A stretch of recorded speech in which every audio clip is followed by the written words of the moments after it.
به نام خدا، ارسام آریاکیا هستم. خوش اومدید به مجموع آموزش متاسپلویت. در ابتدا بگم که این مجموع آموزش رو من حقیقت از چند تا توتوریال های خارجی برداشتم و یکی دو تا کتاب دیگه هم هست که وقتی داشتم برنامه ریزی میکردم که چجوری توضیح بدم و قسمت بندی کنم، این کتاب ها با هم یک کمی با هم مطابقت نداشت. مثلا توضیحات اکسپلویت ها و پیلود ها و اینا رو توی یک جا توی قسمت اول یا فصل اول دوم گفته بود، یه جا همون اول کار گفته بود. به خاطر همین یک کمی سعی کردم که همش با هم قاطی کنم که انگار هم جامع تر بشه و هم به اشتباه نیفته. خاطر همین احتمال داره که مثلا من اکسپلویت ها رو یه جا توضیح کامل میدم، توی چند قسمت بعدش اینجا یه اشاره دیگه هم بکنم و یه توضیح بدم دیگه. ببخشید اینو از من، ولی مشکل نداره، نگران نشید اصلا، چون قرار کامل یاد بگیرید. خب اول بریم متاسپلویت چیه. متاسپلویت یک نرم افزار نیست، یک کالکشن از ابزار هاست که میتونید ازش استفاده بکنید واسه تست نفوذ. خیلی از نفوذ کننده ها، هکرها یا هکرهای کلاسفید، هر جور مدل هکری که شما در نظر بگیرید از این استفاده میکنن، چه اون سایبر سکیوریتی یا کلا ابزار خیلی کارآمدی هستش و خیلی کاربرد داره. حالا کاربرداش چجوریه و چی کارا میشه انجام داد رو بهتون میگم. کاربردایی که میشه باش انجام داد اینه که میتونید باهاش تست نفوذ انجام بدید توی شبکه خودتون، اصلا توی شبکه داخلیتون. برای مثال شما یه سایت درست کردید، اون سایت رو میخواید بررسی بکنید ببینید چه باگ هایی داره، چه والنربیلیتی هایی داره و ببینید که کجاهاش میلنگه، کجاهای سایت. از اون میتونید استفاده، از این نرم افزار میتونید، از این فریم ورک میتونید استفاده بکنید تا تست نفوذ انجام بدید.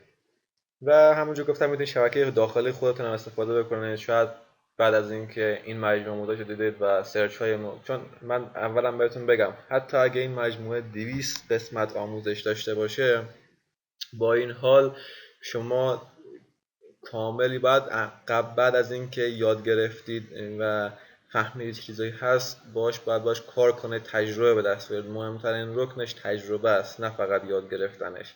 هرچی بیشتر تجربه به دست بیارید بهتر میتونید عملی انجام بدید.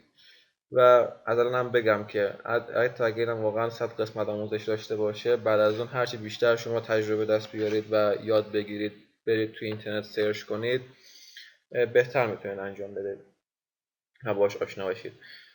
خب شما وقتی متاسپلویت رو، من اول اینم بگم که اومدم داخل VMware به خاطر اینکه متاسپلویت خودم که کال لینوکس خودم که نصب کردم یک کمی صدا ضبط کنش مشکل داشت. من اومدم داخل VMware درستش میکنم، اونو بعدن از اونم استفاده میکنیم که اونجور بهتر، چون سریعتر، اینجا کم سرعت رم و CPU پایینه. خب متاسپلویت کجا هست؟ اگه کال لینوکس نصب کرده باشید یا بعد آشنایی با کال لینوکس داشته باشید دیگه قبل از اینکه شروع کنید به یادگیری این آموزش، باید این سیستم عامل رو که یه توضیح از لینوکس رو یاد داشته باشید، باش حداقل باید باش کار کرده باشید و چند تا ابزارش.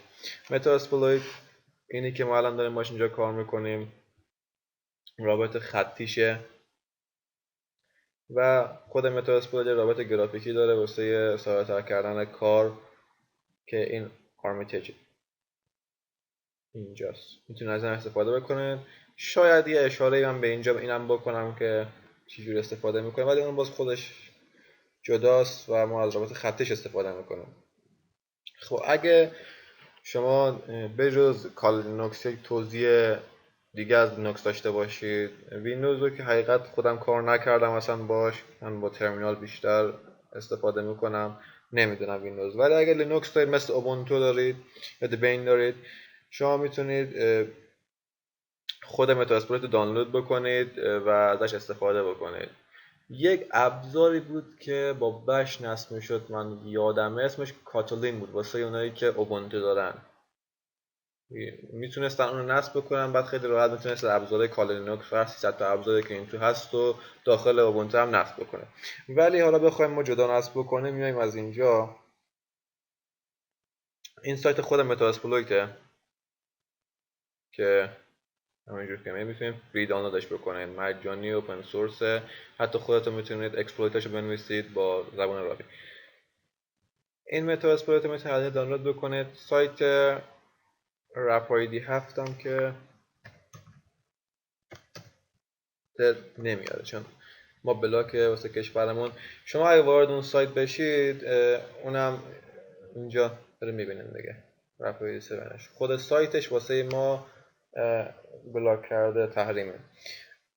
اینجا اگه چیز کنیم بریم نگاه کنیم، یه نسخه پولی هم داره. شاید بعضی خودشون میگن متاسپلویت مگه یک ابزار کاملا رایگان نبود که اوپن سورس بود و همه میتونن استفاده کنن؟ چرا؟ ولی نسخه پولیش یه سری ویژگی‌های اضافی داره که مثلا اگه شما برای یک کمپانی استخدام شدید میتونید از اون ویژگی‌ها استفاده بکنید.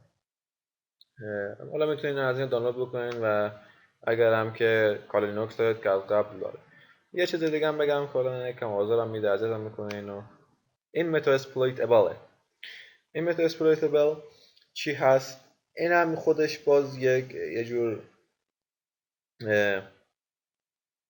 فریم ورک بگم یا یه جور توضیح لینوکس اینم انگار، که واسه وقتی شما دارید یاد میگیرید میتونید از این استفاده بکنید.